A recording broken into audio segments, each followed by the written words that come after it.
Aí pessoal, ó, acabei de passar na ponte do Puti, velho,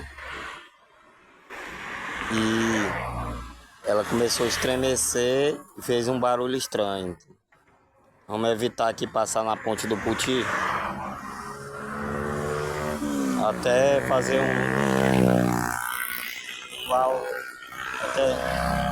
até que o Corpo de Bombeiro, a Defesa Civil tiver um laudo, fazer um laudo aqui da ponte do Puti. E uma pesquisa breve aqui, essa ponte aqui foi inaugurada em 1991, já está com mais de 30 anos.